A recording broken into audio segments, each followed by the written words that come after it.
Halo teman-teman, hari ini kita kembali belajar di rumah untuk menghindari penyebaran COVID-19. Kali ini kita belajar dengan menyimak sebuah tayangan matematika mantul tentang teorema Pitagoras. Ayo sediakan alat tulis dan bersiaplah menjawab pertanyaan.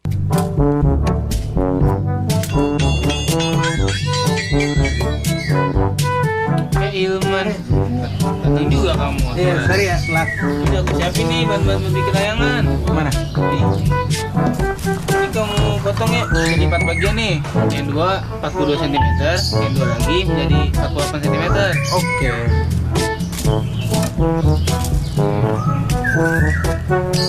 Udah, aku lupa beli benang. Lah kok bisa lupa? Ya udah suruh beli dah. Beli. Tapi kira-kira berapa sentimeter yang diperluin ya? Udah beli aja sono. Banyak pasti.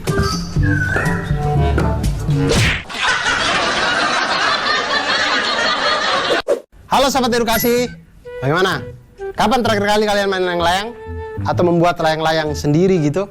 Ternyata kita kalau membuat layang-layang itu seperti lagunya dulu kan, ku ambil bulu sebatang, ku timbang dengan benar dan segala macam. Nah itu ternyata ada konsep-konsep matematika yang diterapkan di situ, karena titik pertemuan di garis yang di tengah, kemudian benang yang kita ambil dari sisi luarnya, bambu yang kita jadikan layang-layang itu, semuanya itu ternyata membentuk segitiga, yang mana siku-siku dan benang-benangnya itu membentuk sisi miring dari segitiga, yang di situ mencerminkan tentang rumus Pitagoras. Nah, apa itu teorema Pitagoras? Teorema Pitagoras itu adalah teori yang menunjukkan hubungan antara sisi dalam segitiga siku-siku. Ingat, segitiga siku-siku.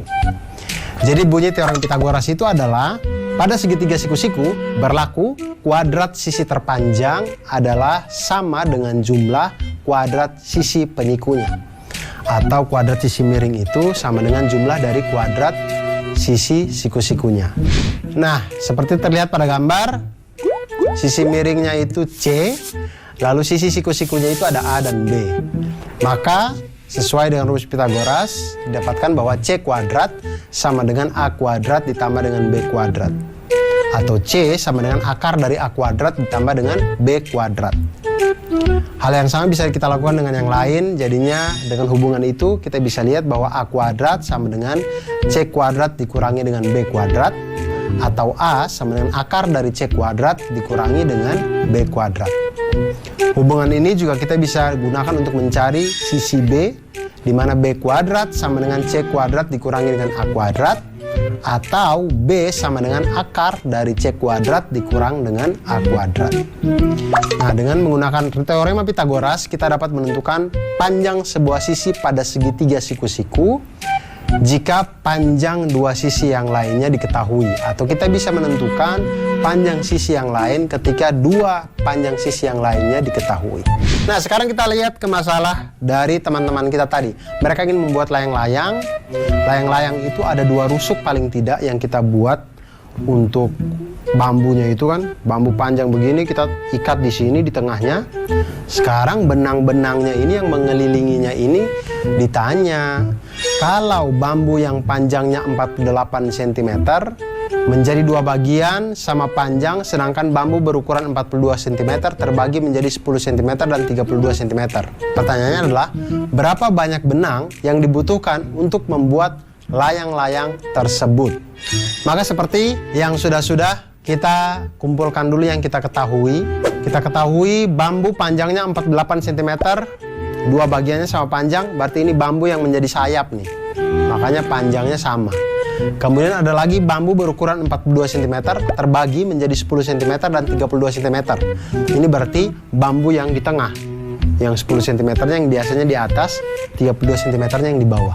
Kita misalkan bambu dengan ukuran 48 cm yaitu panjangnya itu PR, dan bambu dengan ukuran 42 cm panjangnya SQ. Nah, untuk menghitung panjang benang minimum yang diperlukan untuk membuat layang-layang ini, itu sebenarnya kita sedang menghitung keliling dari layang-layang PQRS. di mana keempat sisi yang ada itu kita jumlahkan. Jadi keliling layang-layang PQRS itu sama dengan panjang PQ ditambah panjang QR ditambah panjang RS dan ditambah panjang SP. Nah, kita lihat, tinggal misalkan panjang PS. Kita dapatkan panjang PS dari mana? Dengan teorema Pitagoras, di mana PS itu adalah hipotenusanya atau sisi miringnya. Kemudian sisi siku-sikunya itu adalah PT dan TS. Maka kita masukkan PS kuadrat sama dengan PT kuadrat ditambah dengan TS kuadrat. Sama dengan 24 kuadrat tambah 10 kuadrat. Sehingga diperolehlah PS sama dengan 26 cm. Kemudian PQ. PQ itu sisi miring dengan sisi siku-sikunya 24 atau PT dengan TQ. Kita lihat PQ kuadrat sama dengan PT kuadrat ditambah dengan TQ kuadrat sama dengan 24 kuadrat ditambah dengan 32 kuadrat. Sehingga diperoleh PQ sama dengan 40 cm. Maka keliling layang-layang PQRS itu sama dengan 2 kali 26 cm ditambah dengan 40 cm. Sama dengan 132 cm. Jadi banyaknya atau panjang minimum benang yang kita butuhkan untuk membuat layang-layang PQRS adalah 132 cm. Nah, sahabat edukasi, itu tadi pengawalan tentang Pitagoras. Ternyata dari Pitagoras kita bisa menghitung atau kita bisa mengetahui hubungan antar sisi-sisi di dalam sebuah segitiga siku-siku. Dari Pitagoras juga kita akan belajar tentang banyak hal, dan dengan ilmu matematika kita menjadi insan yang lebih baik dan insan yang mantul. Manfaat betul. Bagaimana teman-teman setelah menyimak tayangan tadi? Mari kita bersama-sama menjawab pertanyaan berikut ini.